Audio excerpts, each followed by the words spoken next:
Okay, good evening everyone. We're broadcasting live, hopefully, November 12th, 2015. Trying out something new here.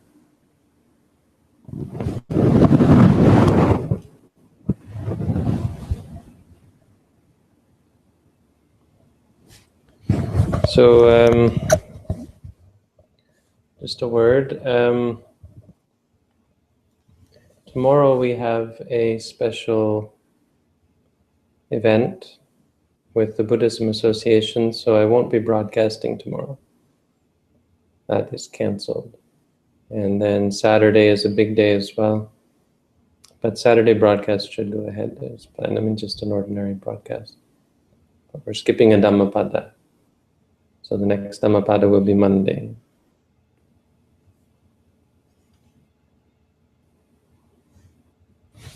Suppose we could do a Dhammapada on Saturday, but I think we'll just skip it.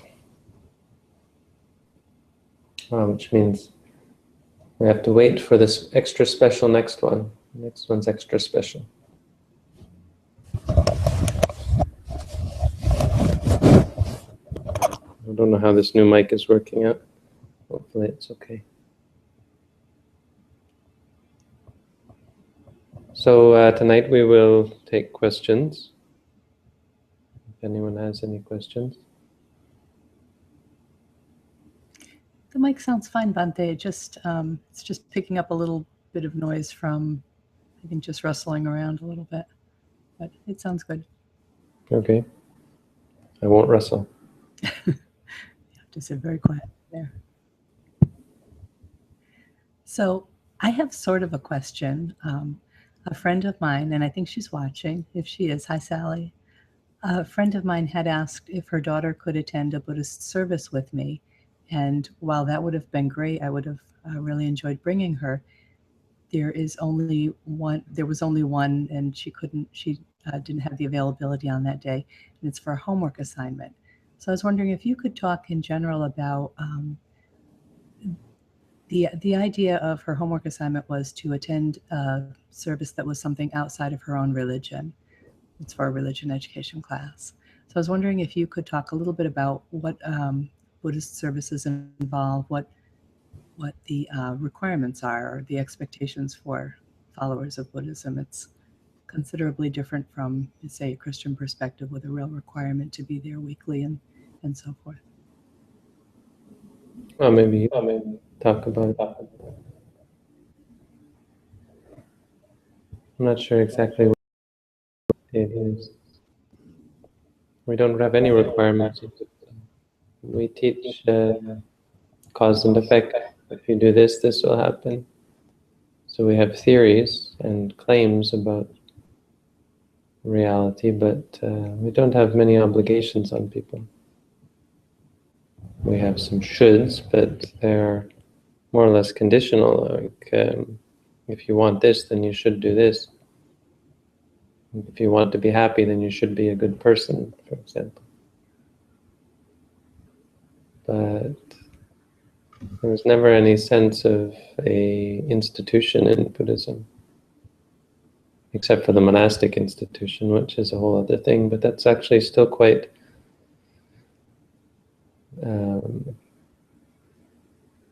practical. So I'm not sure quite what I can talk about. Well, I mean, that's a big part of it, that there is no actual requirement, to attend on a regular basis, but people still do go to monasteries and temples, when they want to, I guess. Yeah, they go to find teachers, no? You go to the monastery to find a monk, because you figure that a monk is a good choice for a teacher. Most likely has something good to teach. And then you build up a relationship, and so then you have, and you know that whether they're good to teach, they have something good to teach. And so you go back and maybe you ask them questions and get advice and clarify teachings and that kind of thing. But there's also the upasata. Sorry, I'm wrestling. Oh, also what? The upasata. Right. Yeah, so there is something. There's this... people ask the Buddha how they should keep the holy days. Because in India there was a tradition of keeping the lunar cycle as a holy day. So they would take the 8th day and the 15th day. As if you know, the moon goes in a cycle of 30 days, approximately. And so every 15 days you get a lunar cycle. After 15 days you get the new moon, and then another 15 days you get the full moon. And then halfway in between you get the half moon. So they had 4 holy days in India that people kind of, whatever teaching they followed, that was kind of a day that they considered to be holy. Special day. And so the Buddha said that people should keep them by taking the 8 precepts, because that's the kind of thing an arahant lived by. And so it was a way of mimicking or emulating the arahants on those days by keeping the 8 precepts, which is not killing, not stealing, not having any sexual or romantic activity, not lying, not taking drugs or alcohol, not sleeping on luxurious beds. Sorry, I'm a bit tired. Not eating outside of the wrong time, not wearing beautification or engaging in entertainment, and not sleeping on luxurious beds.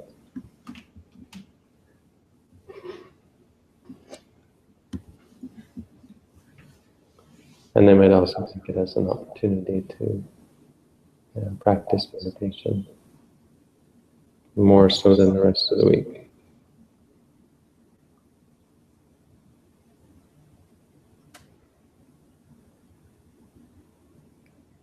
So rather than being, weekly on a Sunday, it would vary based on the moon cycles and.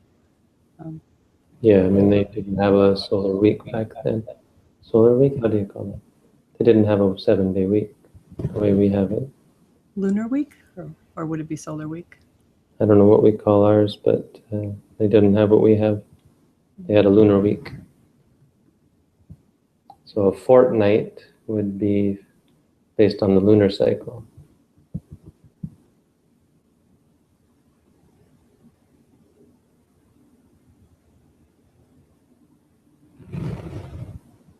Thank you, Bhante.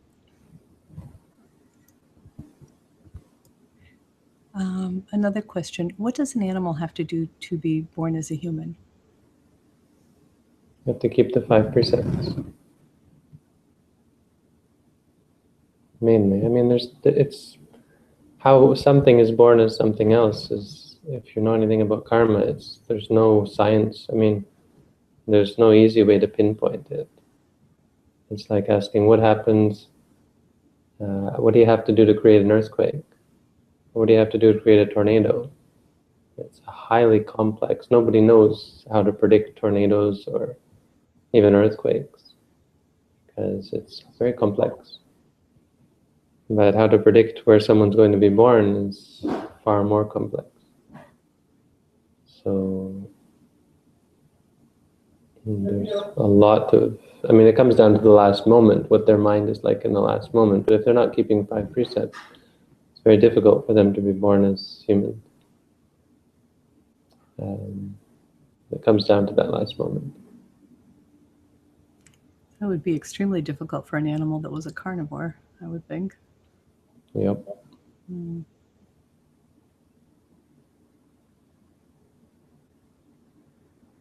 mean, it's not a matter of being difficult, because they wouldn't have any idea of it either. They wouldn't have any idea, let me be born as a human being. For the most part, they would be very happy living as they were and breeding with other mating with other animals of their species and being born again and again into the same type of animal. Be very rare, not a very common thing, or it would not be common to have the cause to be born as a human.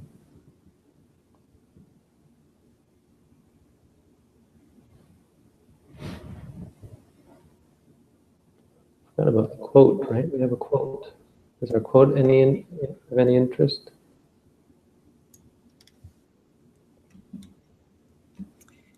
It is just as if a man traveling in a forest should come across an ancient road, an ancient path traversed by people in former times. Proceeding along it, he comes to an ancient city, an old royal citadel lived in by people in former times, with parks and groves, water tanks and walls, a truly delightful place. Then suppose that this man should tell of his discovery to the king or royal minister, saying, "Sire, you should know that I have discovered an ancient city. You should restore that place." Then suppose that ancient city was restored, so that it became prosperous, flourishing, populous, and was filled with folk, and it grew and expanded. In the same way, I have seen an ancient road, an ancient path, traversed by the fully enlightened Buddhas of former times. And what is that path? It is the Noble Eightfold Path.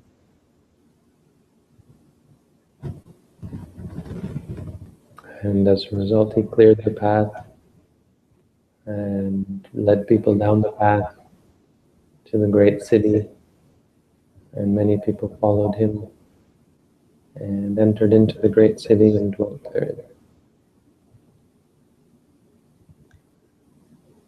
It's a nice way of putting it. It is. The idea of the practice being a path, is very important. That the idea that we are going somewhere to a destination we've never been, and so the idea of needing a guide is important to be clear on. People who think they can just find the way themselves have to think of a person who's never been down a path and never been to the destination. How would they know when they're getting closer? How would they know when they're on the right path? For the most part, they wouldn't, and they'd very easily get off the path, fall onto the wrong path. So having a guide is important. I bring this up to people sometimes when they talk about just trying to figure things out themselves, find their own way. There's no reason to think you should be able to find your own way. It's quite a gamble.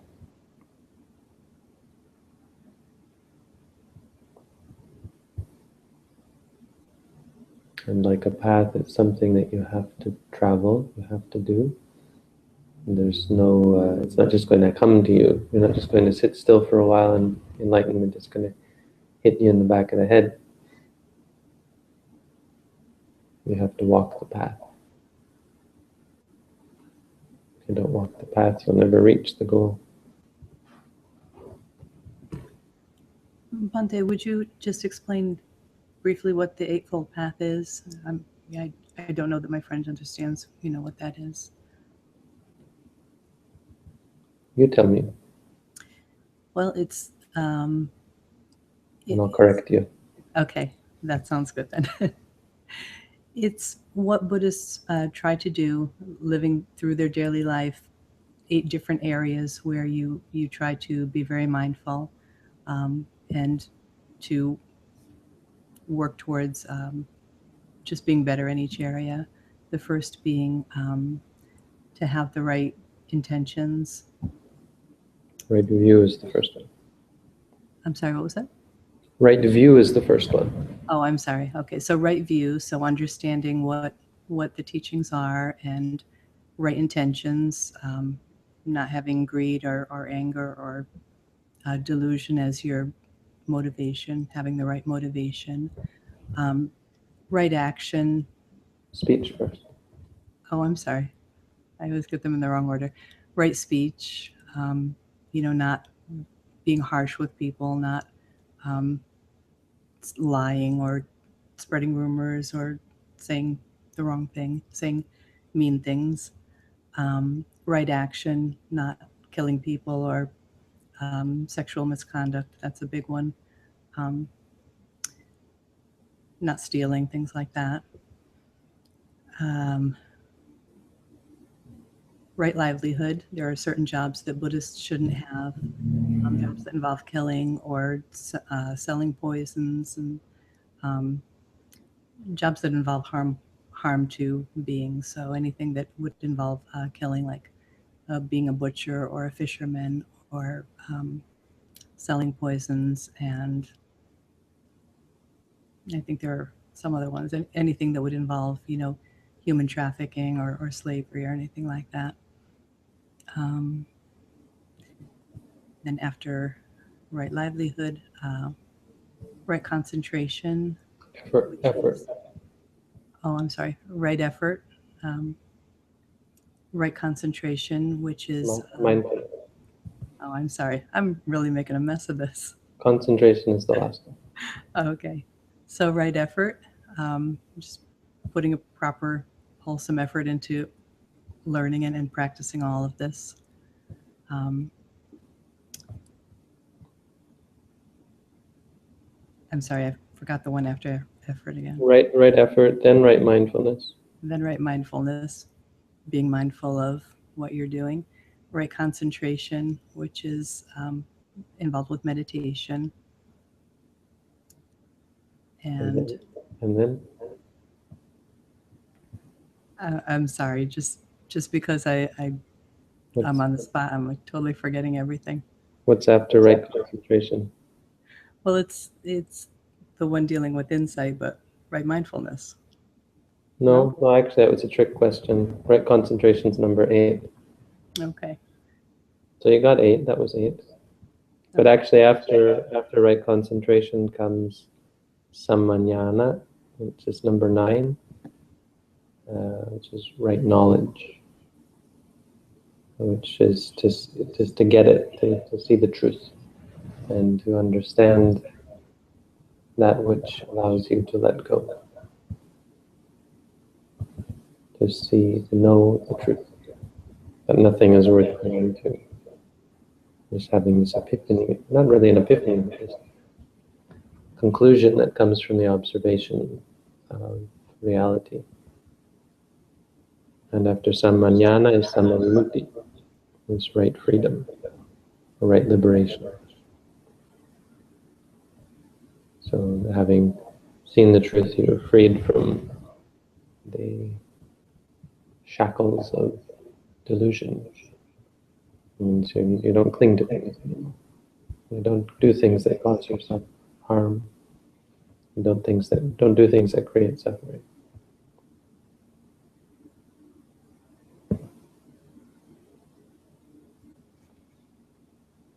Thank you, Bhante. Well, thank you. I think I need to practice up on my Eightfold Path. Good. I have read about unconscious beings, asana satta, from one of the realms of existence. Do we know much about these beings? I don't know much about those beings. I think some people do, but they are a bit of a mystery. Like my teacher said, there has to be some knowledge, some awareness or something. He figures there has to be something. Asani satta means they don't have any mind, but he said there has to be mind. I mean, I'm befuddled as well. If there's no mind, how it can continue on? I mean, the Abhidhamma scholars will tell you it's because of this or that, but practically speaking, it doesn't make much sense.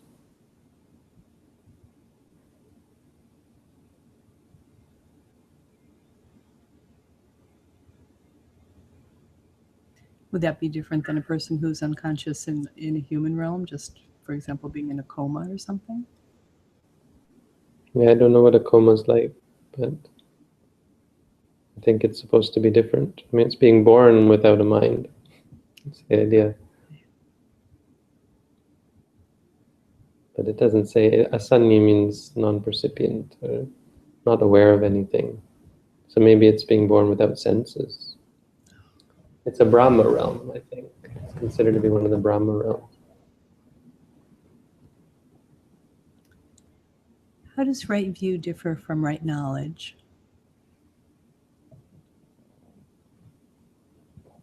Robin, how does right view differ from right knowledge? Right knowledge. Right view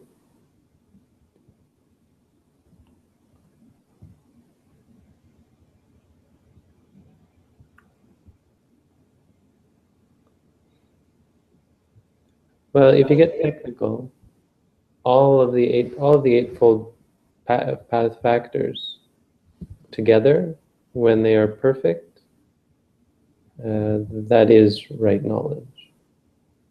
So the ninth one is just a way of saying, talking about that moment when they come together, and when your view becomes knowledge.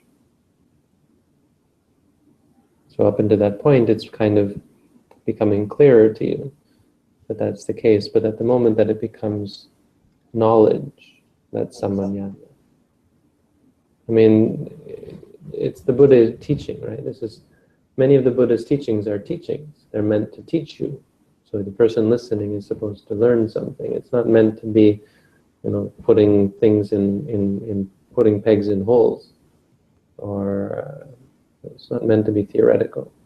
So there's a license being taken here, but that's what it means when the Eightfold Path factors when you practice the Eightfold Path factors, when they become mature, then there's the moment of samanyana.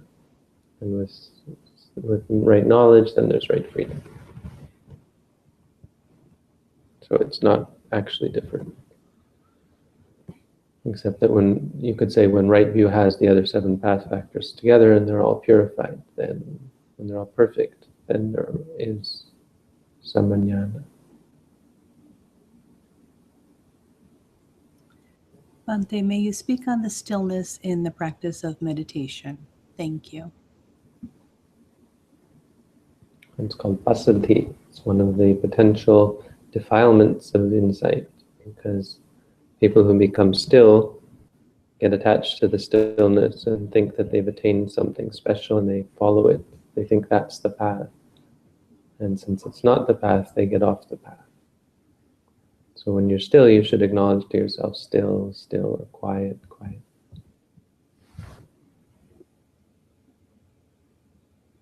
It's not a bad thing, but it's something that can get in the way of seeing clearly if you're not mindful of it.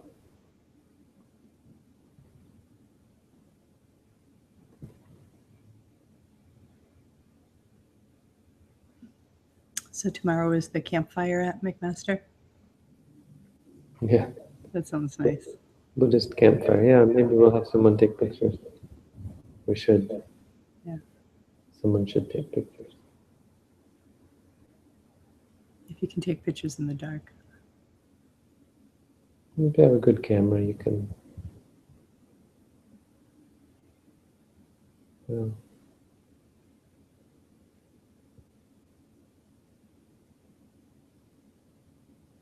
So is that it for our questions? We are all caught up on questions. Okay. Thank you, everyone, for coming out. Thanks, Robin, for your help and for your teachings. Thank you, Bhante. Thank you for straightening me out. And good night, everyone. Good night.